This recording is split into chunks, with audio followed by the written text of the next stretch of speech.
Our ship is currently loading coal in Cartagena, Colombia. The conveyor belt speed is quite fast. It is expected to be fully loaded in 2 to 3 days with a total of 180,000 tons. After loading, we are preparing to cross the entire North Atlantic, passing through the Strait of Gibraltar, then entering the Mediterranean Sea, and crossing the Aegean Sea, finally reaching Iktaz in Turkey. The entire journey is 5,600 nautical miles and is expected to take 20 days.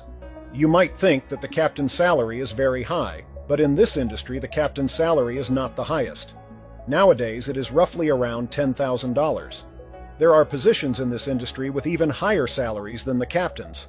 Look at this man. He boarded the ship for 3 hours and walked away with $25,000, ready to fly home. It's quite expensive, isn't it? Well, that's because he's a pilot. This job pays well and doesn't require taking on responsibility. In most countries, pilots are exempt from liability, and if something goes wrong, the captain bears the responsibility. After more than 10 days of sailing, our ship is about to pass through the Strait of Gibraltar. Come out and check out the deck. Our ship is 299 meters long, and walking around the deck takes 10 minutes. Now, let's take a look at our engine room. The daily fuel consumption is several dozen tons. Many people ask, does using the internet on board require payment? Is it expensive? The internet on board uses satellite signals, so it's definitely expensive. Nowadays, most ships are equipped with internet. After 21 days of sailing, our ship is about to dock in Turkey, ending the journey. Before we finish, let's go over some data you might want to know. Our ship consumed approximately 1,000 tons of fuel for the entire trip.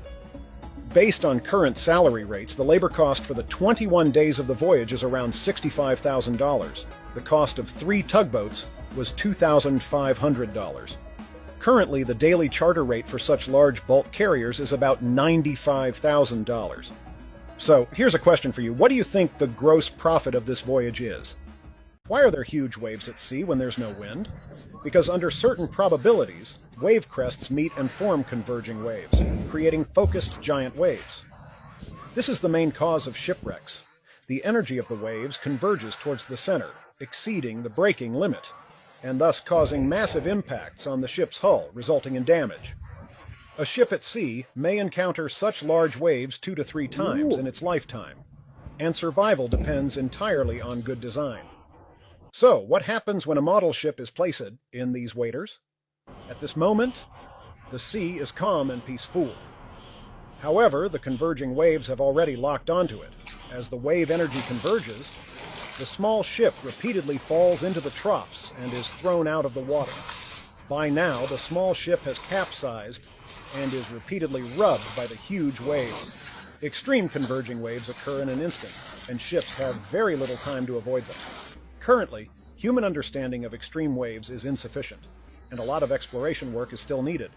Let's hope all sailors stay safe. Why ships keep burning fossil fuel for weeks while simply idling at port is not what you think. When ships are docked, their engines are shut off, a process referred to as cold ironing. However, auxiliary diesel generators continue to run, powering all the ship's systems and electronics. Unfortunately, due to the lack of emission regulations, some merchant ships resort to using heavy oils known as bunker fuel. It is estimated that just one ship using bunker fuel can emit pollution equal to as many as 50 million cars each year.